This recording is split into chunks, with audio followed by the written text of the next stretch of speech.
안녕하세요, 여러분. 할 때마다 너무 민망하네. 저는 소수책방을 운영하고 있는 김문이고요. 소수 상담소 시작해 보도록 하겠습니다. 오늘의 먹방은 되게 유명한 먹방을 해보도록 하겠습니다. 모든 사람들이 오늘도 수많은 사람들이 먹었을 법한 그 위대한 음식을 갖고 오겠습니다.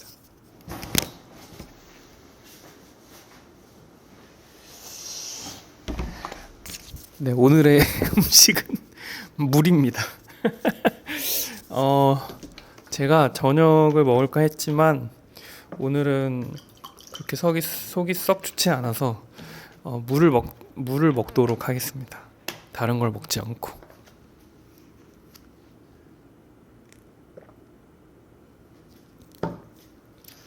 그래서 오늘은 먹방의 순간이 없고요.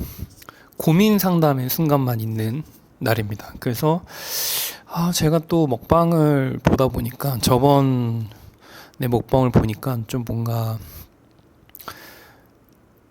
당이 갑자기 오르면서 제가 좀 고민 상담을 어그레시브한 느낌이 좀 있어가지고 그래서 오늘은 좀 차분하게 고민 상담을 해보도록 하겠습니다.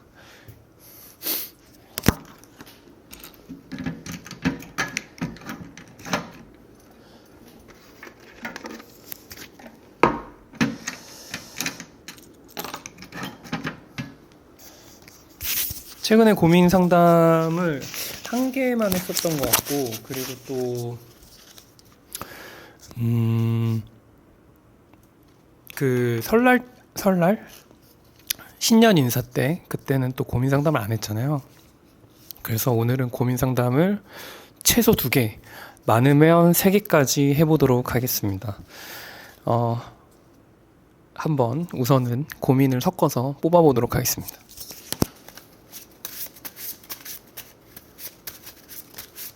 아수라 발발타.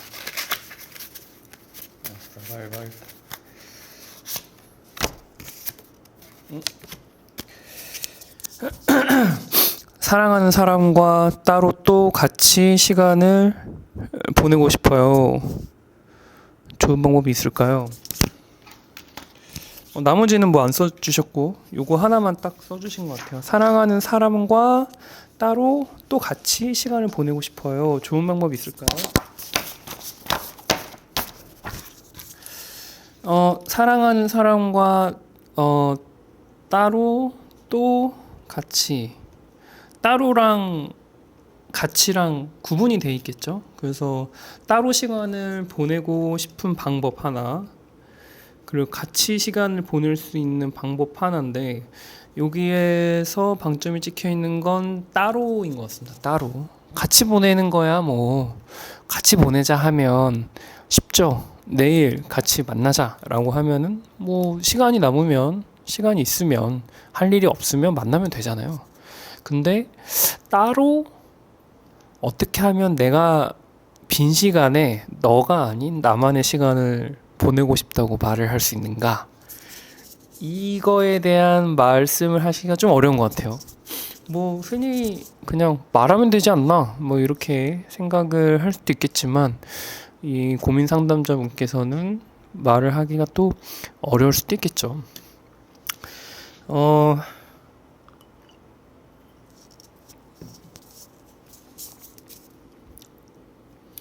한번 생각을 잠깐 해보도록 하겠습니다. 잠깐만.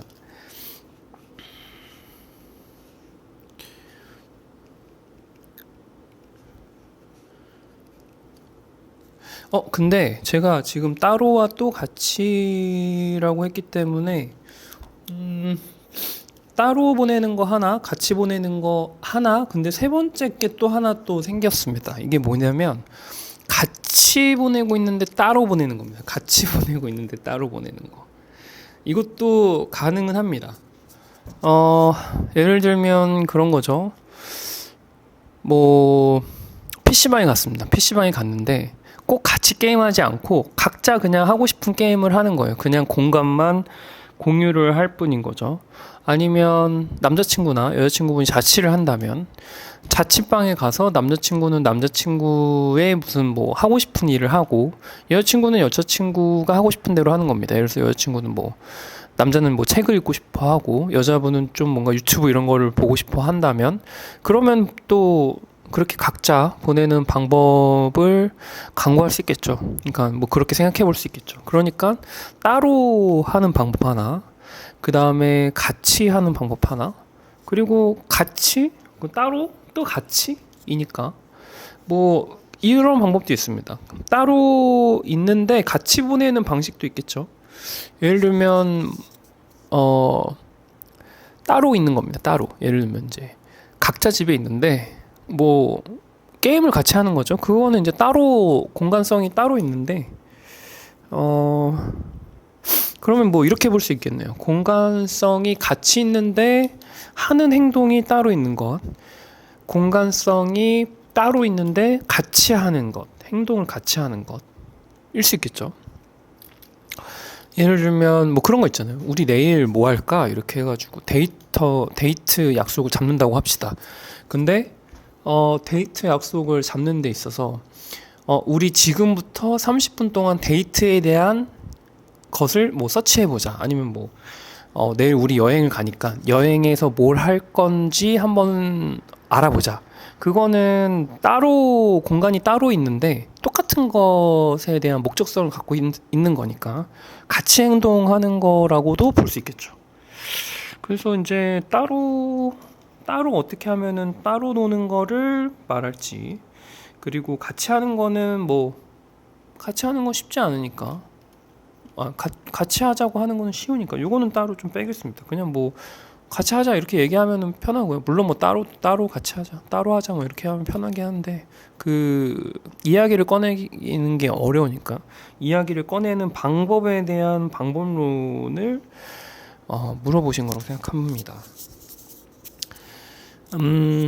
따로 어떻게 하면 따로 노는 거를 할 수 있을까?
이게 따로 제가 생각하기에는 우선은 따로 무엇을 한다인 거잖아요. 나는 무엇을 하고 싶은데 그 사람을 설득을 해야 되는 거니까.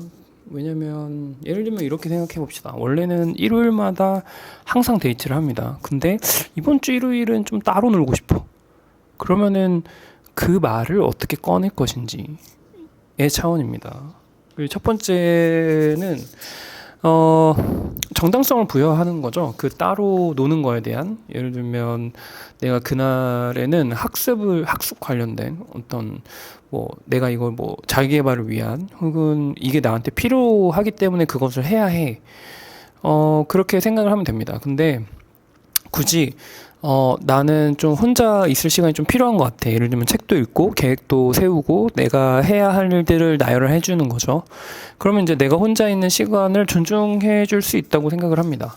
그게 뭐 루틴화되어 있게 되면 더 좋겠죠. 예를 들면 우리가 만약에 같이 만날 수 있는 시간이 보통 쉬는 시간일 텐데, 보통 쉬는 날일 텐데, 그 쉬는 날이 그래봤자 일주일에 만약에 직장인이라고 친다면 한 달에 한 8번 될 겁니다.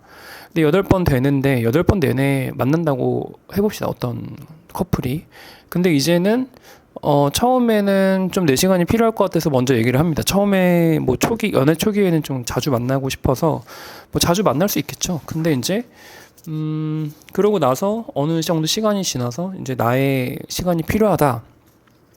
라고 생각이 들 때쯤에 이제 그렇게 얘기를 하는 거죠. 정당성을 부여를 하면서. 그래서 그게 일종의 루틴화가 되어 있게 되면, 그러면 따로 얘기를 안 하더라도, 따로 잘 놀 수도 있고, 그리고 또 같이 놀 때도, 잘 놀 수 있다고 생각합니다. 저 친구는, 예를 들어서 나의 뭐 여자친구는, 저 시간이 필요하구나. 그러면 저 시간을 존중해줘야겠다. 이렇게 생각을 하게 되고, 당연히 이제 그 상대방 입장, 남자 입장에서도, 그 시간 동안에 무엇인가 다른 걸 해야겠다. 나만의 시간, 나도 가져야겠다. 그 시간에 만약에 어떤 사람이 뭐 운동을 해야 되고 책을 읽어야 될 것 같아 라고 하면, 나도 그러면 저런 행위를 하고 서로 공유를 하면 좋겠구나. 이렇게 생각을 하겠죠. 근데 이제 두 번째는 그런 말을 하기가 이제 또 더 번거로울 수가 있죠. 근데 이제 그럴 땐 먼저 약속을 잡아버리는 겁니다. 그러니까, 물론 그런 게 있어요. 그러니까 연인 사이에 연인이 넘버원이었으면 하는 사람들이 있습니다. 내가 넘버원이어야지 다른 친구가 넘버원이 되면 안 돼. 이거에 대한 철석같이 믿는 사람들이 있는데, 여기서 넘버원은 약속을 잡는 것에까지도 넘버원이에요. 감정은 이미 그 사람이 다 갖고 있고, 그 사람이 무슨 일을 생길 때 내가 어떤 친구를 만나든 뭐 어떤 사람이 있든 그 사람에게 무슨 일이 생겼을 때 곧바로 달려갈 거란 말이죠.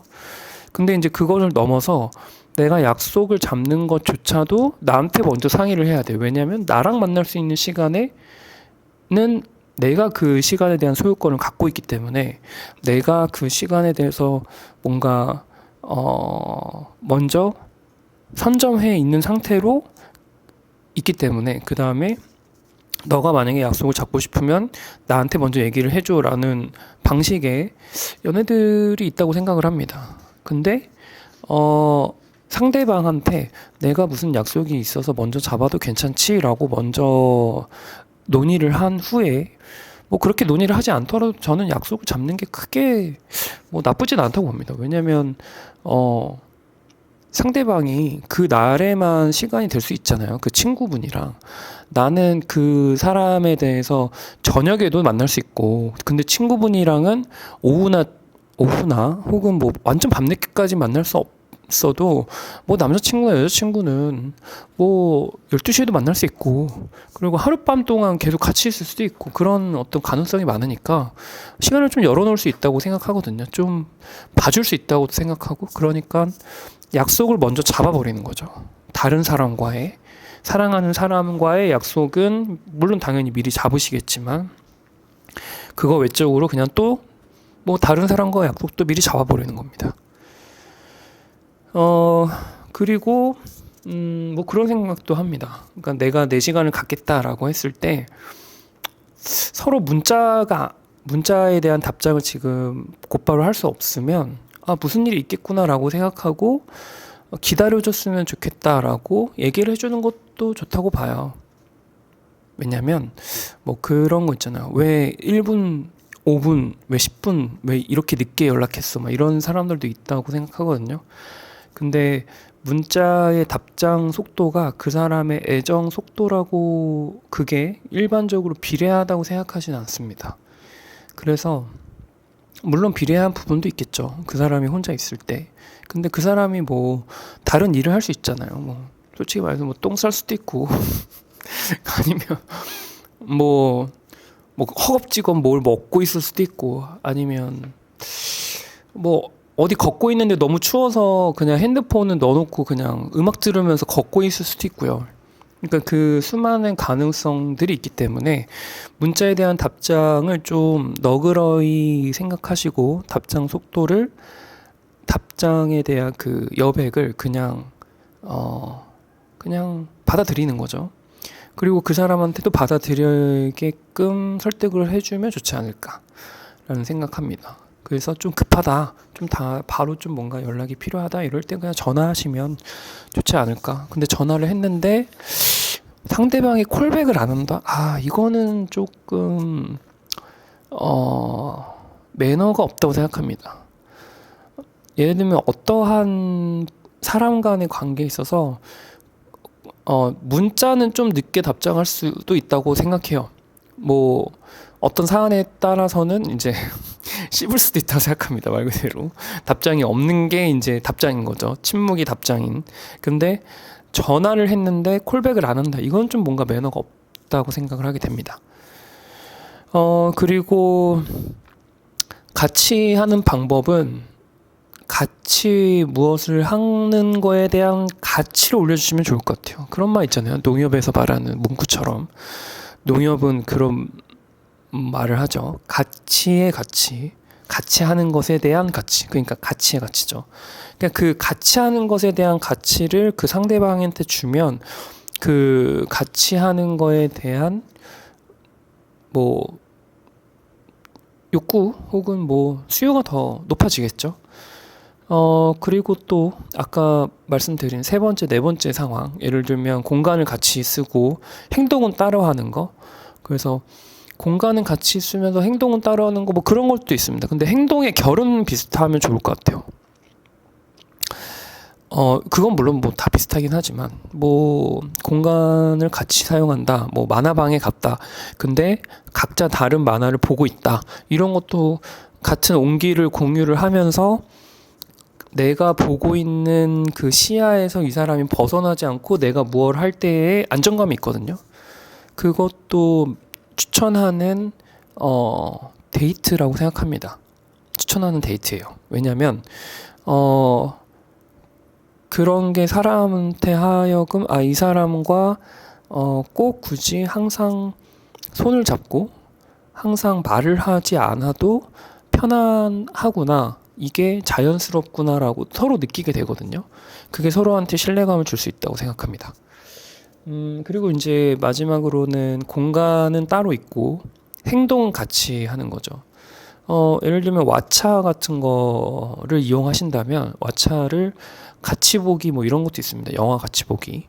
그러면 그거는 공간은 따로 있대 행동은 같이 하는 거잖아요. 그래서 뭐 같이 이야기도 하면서 영화를 볼 수 있으니까 좋은 일이겠죠. 그래서 그런 거를 같이 몇 번 해보시면 좀 익숙해진다고 생각합니다. 시간을 보내는 거는 따로 또 같이, 그러니까 예를 들면 네 가지 방식이라고 말씀을 드렸는데, 완전 따로 보내는 거죠. 이제 완전,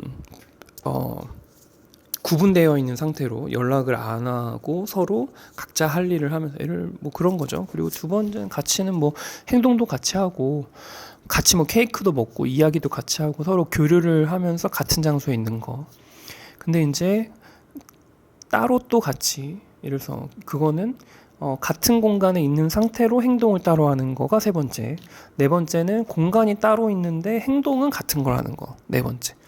그래서 상황에 맞게끔 그 데이트의 형식을 변주하면 된다고 생각을 하고요. 서로 마음만 나눌 수 있다면 어떤 데이트든 괜찮다고 생각을 합니다.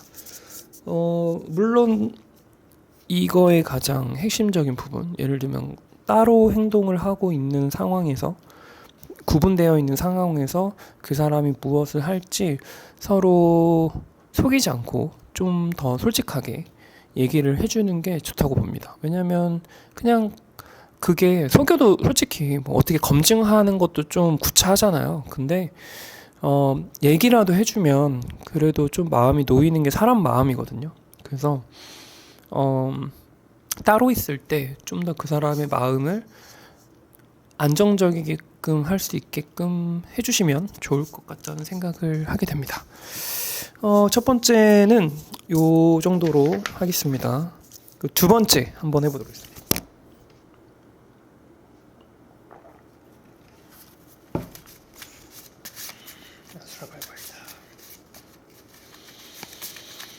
오이시구나래. 두 개 다 너무 옛날 건가? 번아웃 올 때가 있나요? 어떻게 하나요? 번아웃. 그쵸. 사람이라면 지칠 때가 있죠. 번아웃 생각해 봅시다. 번아웃.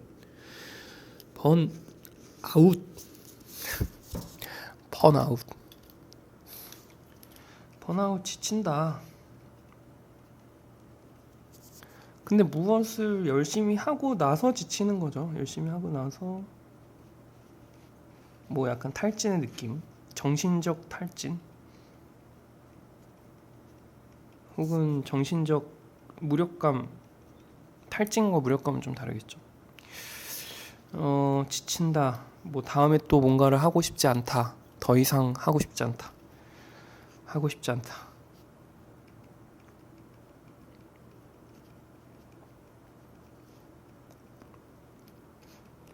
어떻게 해야 되나? 번아웃이 올 때는 어떻게 하나?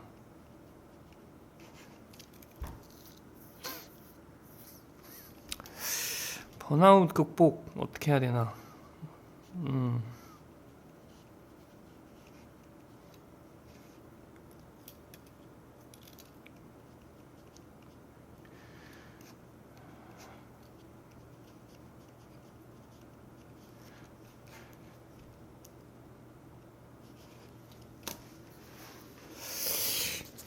우선은 뭐 그런 생각을 합니다.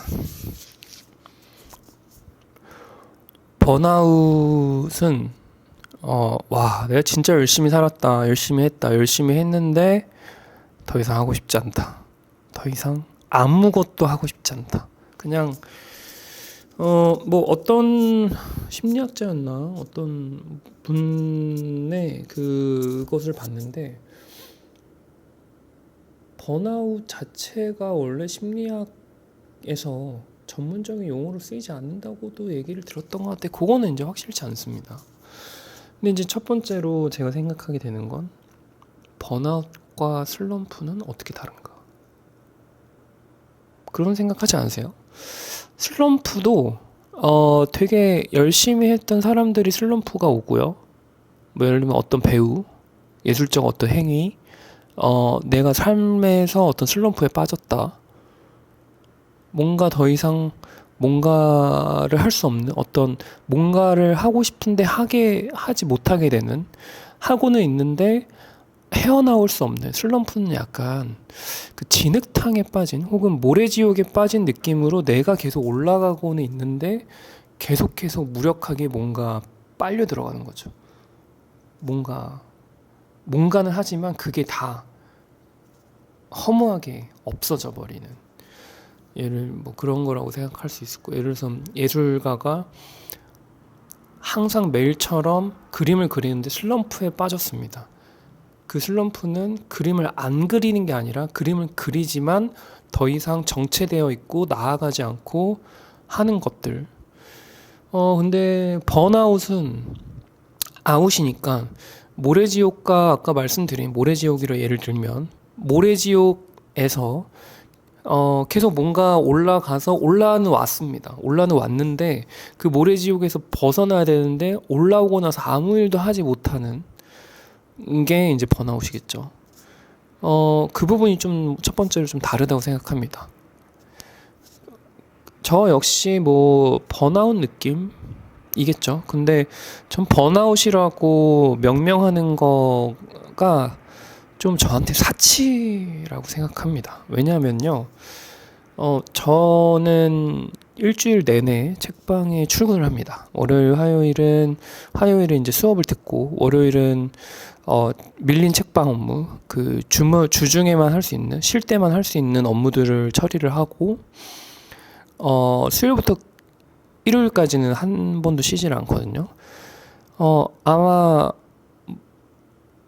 뭐 그렇게 한 몇 년간 살아온 것 같습니다. 한 4년 정도 4, 5년 살았는데, 첫 번째 2년 차 때째는 이제 투잡을 뛰었고, 3년 차에서 4년 차 넘어갈 때 배달을 뛰었는데, 그래서 거의 뭐 쉬지 않고 그냥 계속 했던 것 같습니다. 근데 저는 그런 생각이 들어요. 내가 왜 번아웃이 사치라고 느껴지냐면요. 번아웃은 쉬면, 번아웃 걸린 사람분들은 아무것도 하기 싫으니까 쉬잖아요. 근데 쉬면 어떻게 먹고 살아요? 저는 쉬면 먹고 살 수가 없어요. 그래서 쉴 수가 없습니다. 그러니까 그냥 번아웃 자체가 저한테 사치라고 생각을 하게 되는 것 같아요.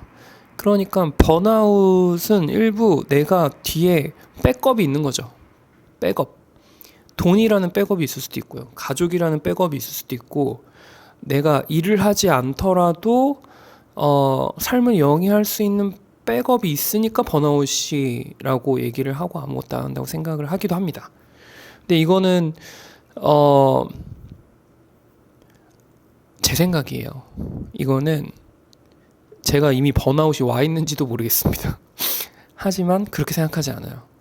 왜냐면 저는 제가 하고 싶은 일을 하려고 이걸 하는 거기 때문에 저에 대한 책임을 지지 다른 누구에게 책임을 지지 않습니다. 제 인생은 제가 책임지는 거니까. 그리고 뭐 그런 생각은 드는 것 같아요. 번아웃 때문에 되게 힘들어 하셨던 분들도 많다고 봅니다. 그래서 되게 저도 좀 조심스럽긴 한데, 제가 번아웃을 극복하는 방법은 루틴도 좀 중요한 것 같아요. 무조건 한다. 예를 들면 아침에 출근한다. 그냥 출근하는 거죠. 내가 아무 일을 하지 않더라도. 출근을 만약에 안 하신다면 아침에 운동을 간다. 그러면 무조건 운동을 가는 겁니다. 루틴화 되어 있는 부분에서 뭔가 실마리를 찾을 수 있다고 생각하고 숨통이 트인다고 생각합니다. 근데 그렇게 밖으로 나가는 것도 괜찮지만 하다못해 그냥 아침에 일어나서 물 한 잔 먹기 뭐 이런 루틴화를 하는 게 번아웃이 우울증으로 변화되지 않게끔 하는 핵심적인 요소라고 생각을 합니다. 그리고 번아웃은 일정 부분은 내심, 예전에 저는 근데 삶을 그렇게 좀 그냥 몰아치면서 살았던 것 같아서 항상. 근데 그 이유 중에 하나는 그게 그냥 성향인 부분도 있는 것 같아요. 외적인 성향도 있겠죠. 당연히 이제 외적으로 뭔가 제가 그렇게 넉넉하지 않으니까 외적으로 몰아치게끔 하는 부분도 있는 것 같은데, 그게 내적인 것과 만나서 계속 하게 되는 것도 좀 있는 것 같습니다. 그래서 번아웃은 올 수 있어요. 번아웃은 쉽게 올 수 있는 부분들도 있다고 생각합니다. 그리고 번아웃은 보통 근데 회사 일 때문에 혹은 일적인 것 때문에 번아웃이 왔다고 하는 경우가 많거든요. 근데 그거는 타의적인 부분으로서 번아웃이 온다고 생각을 합니다. 근데 저는 이 거의 모든 대부분의 일들이 자의적으로 행해져 있기 때문에 번아웃이 오지 않는 것도 좀 있는 것 같아요. 제가 생각하기에. 그래서 생계와 관련이 되어 있기 때문에 번아웃 자체에 대해서 생각지도 못하고 그냥 달리고 있다고 생각을 하게 되기도 합니다. 번아웃 올 때는 그렇기 때문에 제가 자의적으로 무슨 일을 하지 않고 타의적으로 일을 해야 할 때 내가 그것을 당연히 먹고 살려면 일은 해야 되니까 직장인도 일을 해야 되는 건 자의적인 부분들도 있다고 생각하거든요. 나가고 싶지 않아서 안 나가면 되잖아요. 근데 퇴사를 하지 않고 나가는 건 당연히 생계적인 이유 때문에 나가시는 거겠죠. 근데 그런 번아웃은 너무나도 열심히 한 것에 대한 일종의 퓨즈가 나가는 것 같아요. 그 전기로 예를 들면 전기도 되게 적당하게 써야지 한꺼번에 막 그 뭐랄까요, 그 여러 문어발처럼 전기를 한꺼번에 쓰면 퓨즈가 나가버리거든요. 그냥 전기가 끊어져 버리는 거죠.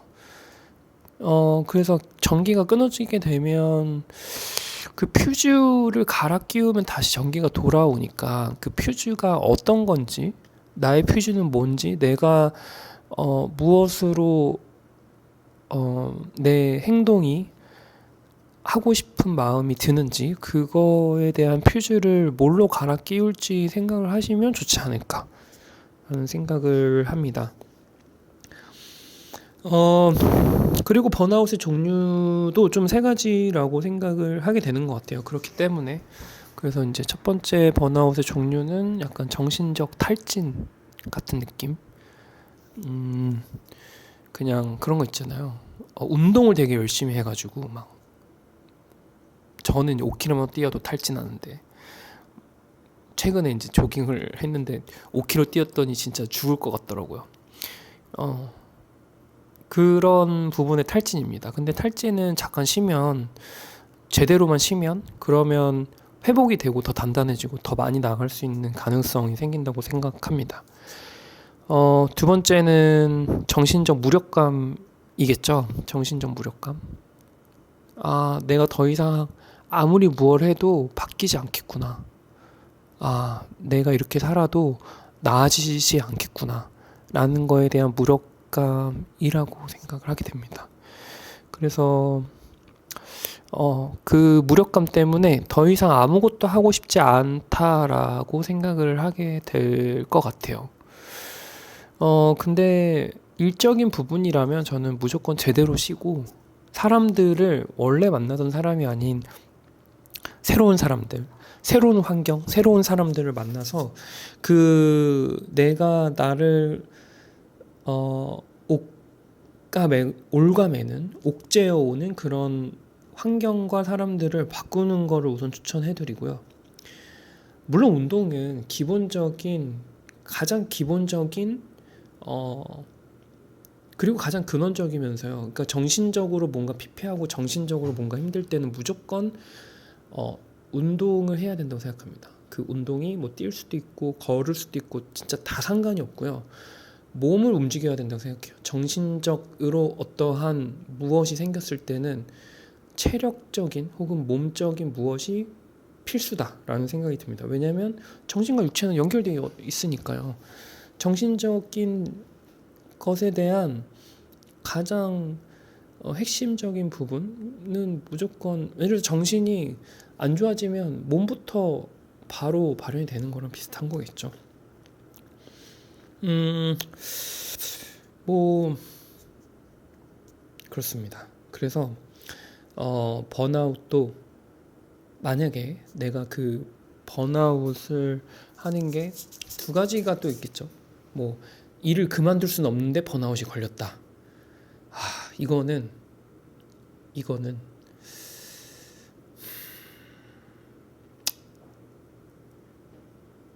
제가 할 수 있는 범주를 넘어선 것 같아요. 그래서 상담을 받으시는 걸 추천해드리고요.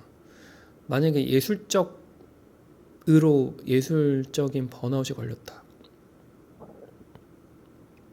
그건 그냥 슬럼프라고 생각하기 때문에 무조건 하고 있던 예술적 행위를 계속 할 수밖에 없다고 생각합니다. 많이 했기 때문에 쉰다라고 하는 거는 예술가한테는 통칭이 되진 않는 것 같고, 쉬려면 그냥 정말 아무것도 안 하고 쉬는 거를 추천해드립니다. 완전히 비우는 거죠. 예를 들면 만약에 내가 그림을 그리다가 번아웃이 왔다. 그러면 그림을 아예 안 하는 겁니다. 다른 건 다 해보는 거죠. 일을 하다가 번아웃이 왔다. 일 말고 나머지는 다 해보는 거죠. 번아웃이라는 거는 우울이랑 좀 연결이 되어 있긴 한데, 또 그렇다고 해서 완벽하게 우울증이라고 하기엔 좀 어려운 부분들이 있는 것 같습니다. 그래서 번아웃이 왔다라는 거는 좀 더 전문적인 상담이 필요하다고 생각하고, 제가 번아웃이라고 사치라고 이미 앞선에서 말한 거는 제가 번아웃이 올 수 있는 환경인데 오지 않는 이유, 저 스스로의 진단입니다. 그래서 당연히 저의 진단이 상담자분한테도 적용이 될 수 있겠지만 당연히 저는 저의 경험으로 말씀을 드린 거기 때문에 이것도 한번 생각해 보시면 좋을 것 같습니다. 그래서 번아웃은 저한테 사치라고 생각하게 되는 이유도 한번 들어보시고, 저처럼 정말 안타깝게도 저희 아버지도 진짜 주말 없이 몇십 년간 일하셨거든요. 저희 아버지는 트럭을 모시는데 한 20년 혹은 30년까지 트럭을 모셨지만 최근에 나이가 드셔서 좀 쉬긴 하시지만, 주말에 잠깐 쉬긴 하시지만 한 20년, 30년가량은 주말에도 일을 하시는 게 다반사였습니다. 근데 그런 저희 아버지한테는 번아웃이라는 물론 중간에 번아웃이 오셨을 수도 있는데 제가 모르는 아버지의 모습이니까요. 그래서 그런 책임감이, 그런 일적인 책임감이 아니라 개인적인 책임감이 크게 되면 번아웃이 어떻게 작용되는지 한번 생각을 해보셔도 좋을 것 같습니다. 번아웃을 물어보셨으니까 번아웃이 올 것 같은지 혹은 오셨는지 생각을 하게 됩니다. 혹은 오셨었다가 이제 끝나고 그냥 이거는 어떻게 생각하세요? 라고 물어보셨을 수도 있거든요. 그래서 첫 번째는 번아웃이 오셨었다가 끝났고 이번에 이제 괜찮으셨다면 너무나도 다행입니다. 그리고 두 번째는 번아웃이 왔다라고 하셨을 때는 꼭 주위 사람들한테 얘기를 하시고 상담도 받아보시고, 저의 말은 그냥 한 귀로 듣고 한 귀로 흘리시고요. 꼭 병원을 가십시오. 그리고 번아웃이 올 것 같다 느낌도 있어요. 사실 있습니다. 그럴 때는 최대한 충분히 쉬셔야 됩니다. 완전히 쉬셔야 돼요. 누구를 만나서 스트레스 풀어야지라는 생각도 하지 마세요. 그냥 쉬세요. 그냥 집에서 아무 일도 하지 마십시오. 정말 강추드립니다. 진짜로. 주말의 자유는 노는 자유도 있는데요. 진짜 쉬는 자유가 정말 큽니다. 그래서 꼭 쉬세요. 꼭 괜찮아지셨으면 좋겠습니다. 네, 두 번째는 여기까지 하고요. 하나만 더 해보겠습니다. 하나만.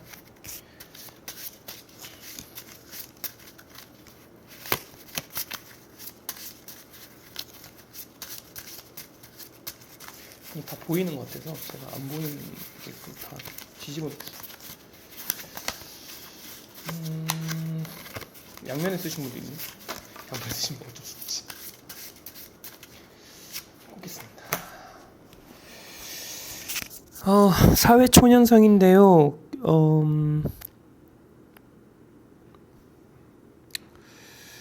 경험을 통해 뭐라고 쓰셨는지, 지체 굳어진다고 하지만 그 길이 설령 고생일지라도 어디까지가 할 만한 고생이고 어디까지가 안 해도 될 고생인지 궁금합니다. 고생에 대한 얘기를 하셨어요. 고생 어디까지가 할 만한 고생인가, 할 만한 고생과 하지 않을 고생.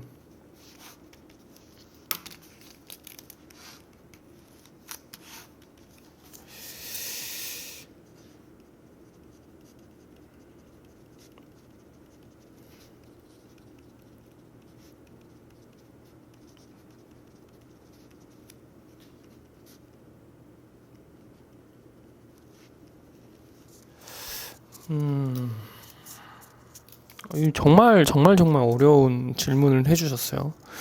할 만한 고생과 하지 않을, 어디까지가 안 해도 될.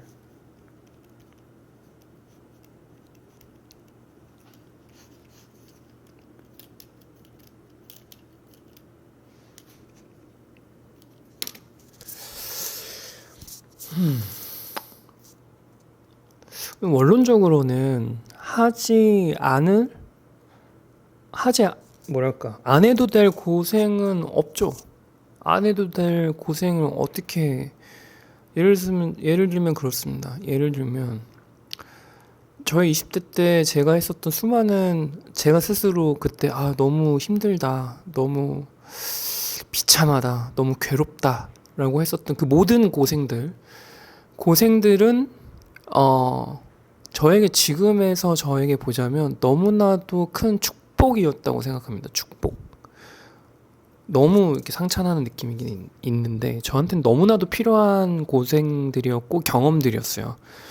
제가 그거를 지나고 나서 느끼게 되는 이유 중에 하나는 뭐냐면 그 고생이 저한테 직접적으로 뭔가 도움이 되는 부분들도 있는데 가장 근원적인 부분은 제가 그 고생을 이겨냈던 것에 대한 자부심이었어요. 제가 책방을 하면서 수많은 고생을 했습니다. 근데 지금에서 보면 고생이었는지도 기억은 있겠지만 그 고생이 저한테 지금 막 살이 떨리고 막 그럴 정도로 너무나도 생생한 고생이라고 생각하지 않아요. 되게 흐릿하고요. 그냥 그런 일을 했었지, 그런 고생을 했었지라고 생각하게 됩니다. 그래서 결국에 제가 생각하기에는 안 해도 될 고생은 없어요. 안 해도 될 고생은 없습니다. 그건 진짜 확실하게 말해드릴 수 있어요. 근데 고생의 범주가 좀 더 나아가셨으면 좋겠어요.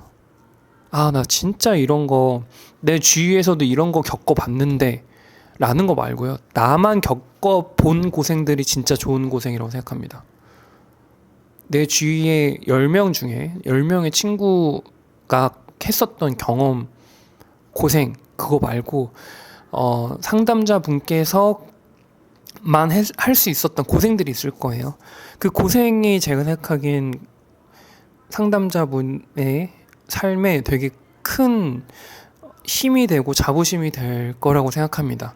그리고 그 고생을 했다는 걸로 다른 사람이 난 이거 해봤으니까 너도 이거 할 수 있어. 너도 이겨낼 수 있고 너도 괜찮아질 수 있어 라고 위로하는 건 안 됩니다. 왜냐면 내 고생을 자랑하는 것일 뿐이에요. 그래서 자기 고생은 그냥 나만 갖고 있자라고 하시면 좋을 것 같고, 진짜 고생이라고 느껴지는 것들은 말하기가 좀 어려워요. 왜냐면 말을 하면 너무 지난하고 너무 고통스럽거든요. 듣는 사람도. 그래서 말을 잘 할 수 없는 고생들이 찐고생인 경우가 진짜 많습니다. 저는 그런 생각을 가끔 해보는데요. 진짜 정말 힘들게 군대 갔다 오신 분들은 군대 이야기를 잘 안 합니다. 왜냐면 그게 너무 고통스럽고 말만 해도 그 고통이 나한테 느껴지거든요. 너무 고생스러운 건. 그래서 말도 하기 싫어져요. 근데 적당한 고생은 자랑하기 좋습니다. 그러니까 그냥 얘기하는 거죠. 그리고 뭐 그런 생각도 듭니다. 할 만한 고생, 제가 생각했을 때 좋다고 생각하는 고생들은 외롭다라고 생각하는 고생들이 저한테 되게 도움이 많이 됐습니다. 같이 무엇을 해서 야 우리 진짜 고생하지 않았냐? 라고 하는 거는요. 지나고 보면 그 안에서도 이 사람은 더 고생했던 것 같다. 혹은 나는 그거에 비해서 내가 제일 고생한 것 같다. 이렇게 생각할 수 있고 고생에 대한 비교를 하게 돼요. 근데 뭐 그런 생각을 합니다. 나 진짜 고생을 하는 순간에는요. 그냥 정말 너무 외롭거든요. 너무 외로워요. 너무 외로워서 슬픕니다. 그 고생한 그 순간에는. 근데 그 부분이 항상 저한테 나중에 정말 이거는 고생도 아니지, 이건 진짜 아무것도 아니지라고 되게 그 감정적으로 여유가 있어진다고 해야 되나요? 그런 것도 좀 생기는 것 같고, 예를 들면 그런 거라고 생각 한번 해봅시다. 두 가지만 예를 들어볼게요. 첫 번째, 사랑으로서 너무나도 고생한 사람이 한 명이 있습니다. 진짜 별의별 사람, 진짜 막 개쓰레기 같은 사람을 만났어요. 정말 그래서 마음고생을 정말 많이 했습니다. 진짜로. 그러면 그 다음에 만난 사람들이 그런 진짜 이렇게 쓰레기 같은 사람이 했었던 행위에 반해서 너무나도 나 사실 연락을 못했어 미안해 뭐 자기 전에 연락을 못했네 이런 것도 물론 예민하게 받아들일 수 있는 사람도 있겠죠. 트라우마 같은 형식 때문에. 근데 그 고생을 극복하셨던 분들은 그것도 되게 태연하고 좀 유연하게 받아들일 수 있는 여유가 생길 수 있다고 생각합니다. 그래서 제가 생각하기에는 그런 거 있잖아요. 학력이 높은 사람들 그런 게 제가 생각하기에 학력이 높아서 똑똑해서 그 사람을 리스펙 해주는 게 아니라 저희가 똑같은 고생의 위치에 있었잖아요. 고등학교라고 했을 때 똑같은 고등학교에서 공부하는 게 너무나도 고통스럽고 고생스럽다는 걸 알아요. 저희는. 근데 그 고생을 극복하고 그러고 나서 어떠한 순간을 극복한 거기 때문에 우리는 그 부분을 리스펙해 준다고 생각하거든요. 그리고 그렇게 한번 고생을 해봤던 사람들은 그 두 번째, 세 번째 고생을 할 때 이 끝에 어떤 달콤한 과실이 있다고 생각을 하게 되니까 좀 더 확실하게 그 과실이 있다고 꿈꾸게 되니까 그 고생을 참는 부분들도 있는 것 같습니다. 그래서 그런 것 같아요. 그런 것 같고 그리고 이제 두 번째 고생은 뭐 까먹었어요. 죄송합니다. 왜 까먹었지? 뭐 우선은 사랑 이야기를 하다가 우선 까먹게 된 것 같습니다. 그래서 제가 생각하기에는 어디까지의 범주화를 고생인지 설정하기는 좀 어려운 것 같고 대신에 나만 할 수 있는 고생을 한번 찾아보세요. 누구나 할 수 있는 고생은 물론 그 누구나 할 수 있는 고생 중에 예를 들면 누구나 할 수 있는 수능을 공부하는 것도 다 똑같은 고생이죠. 근데 그 고생을 어떻게든 더 이겨내보려고 하는 사람들도 있고 어떻게든 더 몰아붙이는 사람이 있거든요. 스스로를. 그래서 내가 노력했다라고 하는 거는 진짜 노력을 하면요. 노력을 하는 어떤 임계점이 지나면 어떤 생각이 드냐면요. 그 사람 스스로는 노력했다고 생각하지 않고 그냥 하는 일을 계속 하는 거고 옆에 있는 사람들이 놀라워해요. 그게 진짜 노력의 한순간, 정점의 노력의 한순간에는 그런 모습으로 보여집니다. 그래서 어떤 막 공부를 엄청 빡세게 하고 뭔가 일을 되게 빡세게 하고 뭔가 그런 부분들을 보면 그 사람 입장에서 그냥 하는 일을 하는 것 뿐이고 아무 생각 없이 그냥 일어나서부터 자기 전까지 하는 일일 뿐인데 근데 외부적인 사람이 봤을 때 어떻게 저 일을 저기까지 하지? 라고 생각을 하게 된단 말이죠. 그래서 그것도 한번 생각을 해보시면 좋을 것 같습니다. 고생을 하는 느낌에서 물론 이 고생의 부분들은 내가 선택해야 돼요. 근데 고생 일부분은 내가 선택할 수 없는 고생도 있습니다. 그게 더 고생스럽긴 해요. 왜냐면 내가 컨트롤할 수 없으니까. 근데 그런 것도 분명히 도움이 된다고 생각합니다. 그래서 지금 고생 하는 분이시라면 내가 고생스럽다고 느끼는 근원엔 뭐가 있는지 그리고 이 고생으로 직접적인 연관으로서 내가 도움이 되지 않더라도 그것을 이겨나는 것 그 자체가 사실 도움이 된다는 거를 꼭 아셨으면 좋겠습니다. 오늘의 고민 상담소는 여기까지 하겠습니다. 제가 항상 고민 상담소를 하면서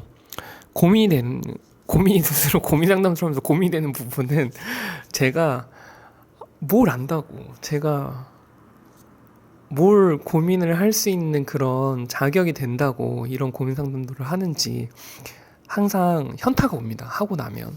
그리고 하고 나서 이제 제 영상을 볼 때마다 항상 현타가 오는데, 제가 한 말은 절대적인 진리도 아니고, 제가 생각한 그냥 생각을 말씀드렸을 뿐이고요. 조금이라도 불편하다면 정말 죄송합니다. 그리고, 조금이라도 도움이 됐으면 그거는 이미 시청하시는 분께서 이미 마음속에 그 답이 있는데 제가 그냥 말을 해서 그 답을 확인시켜줬을 뿐이라고 생각합니다. 그렇기 때문에 확인차 제 영상을 보시면 참으로 좋을 것 같다는 생각이 들고요. 제 영상 왜 구독하시는 분들이 느는지는 잘 모르겠지만 봐주셔서 너무 감사합니다. 이상입니다.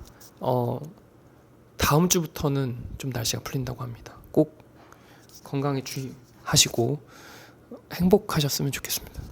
감사합니다.